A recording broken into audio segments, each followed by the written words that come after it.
joining us now on Good Morning America Radio. Anna Popplewell, William Moseley, The Chronicles of Narnia, Prince Caspian. Good morning. Good morning, America. Good morning, America. Are you America or is one of the other presenters America? I just want to specify before I start the interview.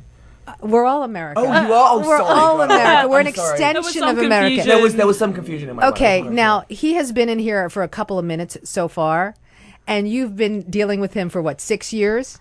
Yeah, we met quite a while ago, actually. I was 13 when I had my first audition, which is actually with Will when he was 15. So, yeah, we go back a long time. I haven't changed a day older. You haven't? Since the age of 15. Will's still kind of 15 at heart, yeah. So he needs to be stimulated at all times. He's playing with little figurines here and doing things like that. I think it was lucky that we had a lot of action going on in this film because Will needs to be constantly busy and moving, and he's very, very good at the stunt work, so it suited him. Will, what do you do when you're idle? When I'm idle lying around, I tend to think about stunt work. And then when I'm about, I do stunt work. So, I'm really always just being a stuntman kind of thing. Can we talk about the movie for a second? We can talk about the film as much as you would like. Okay, well, we don't have that much time. It's a little bit darker than it's been. Yep. Why? Well, it's a much more adult film. I feel that, it's 1300 years later, which really sets the tone for the entire script, and the fact that this is a more adult world, a more darker place. And actually, I think everything stepped up. The comedy stepped up, the heart of the film. I think Georgie did a beautiful job with Aslan, and also, the physical and the emotional aspect, I think, is much deeper than the first one. So I think audiences, whatever they're looking for, are going to see something kind of a little bit more adult this time. Does this script speak to you more than the last one? It did actually, and I like. See, I knew that. Mm-hmm. How do you know? Yeah, you know America. You do know a lot of things. All right, so I'm gonna stop making that joke now. So why it did was because my character's an anti-hero for the beginning of the film. He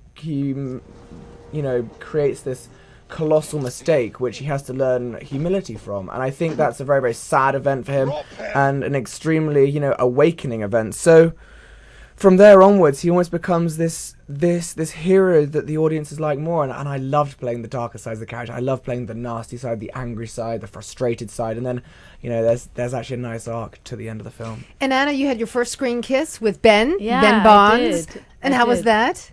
It was interesting. I'd known Ben for 5 months before we sort of shot that. We shot it near the end of the shoot, and I was quite nervous about it. So to have 300 extras standing around watching, my surrogate family there taking the mickey, it was all quite nerve-wracking because I'm not really into public displays of affection at all. But after you've done it 17 times, it kind of takes away the nerves. So and it's also very staged too. Right, and it's not kind of teeny, trashy Narnia. It's a very sweet kiss. So, are you surprised about the popularity of the series?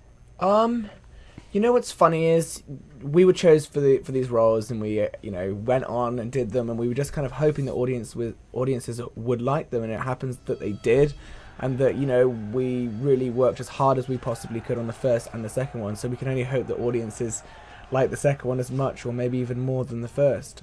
And something that you did that was very cool, you read the Narnia books to some underprivileged kids. We did. That was really nice, actually, because I think whether it's the power of narrative in film or in a book, when you're younger, and now and forever really, hearing about characters, putting yourself in different situations, thinking about the different ways in which people think, whether it's in a fantasy world or the real world, really just broadens your mind, and it's entertaining. It was one of the nicest things I think we've done when we were here in New York. They must have been so excited. Oh, it was so sweet. Just, being able to sit down after doing all these interviews all day and just being able to literally just read to 20 kids from Prince Caspian. It really brings it home how honoured we are to have these positions in this film, and how privileged we are, and we have to really remember that.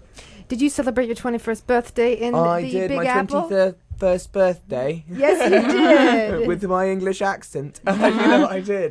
Did you have fun? It was really fun. We went to the Beatrice Inn. I don't know if you know that place, but it was quite an entertaining evening. And 21 is a big deal, so I thought, why not spend it in the big country, in the big city, and have a big night out? For your 21st birthday. For my 21st birthday. Was there any sword fighting involved in the process? I wish there had been. If somebody tried to mug us on the street, I pulled out my sword and said, absolutely not, young chap. And he'd have, learned the errors of his ways, I'm sure. All right, Anna Popplewell, William Moseley, happy belated birthday, and we thank you you both for joining us.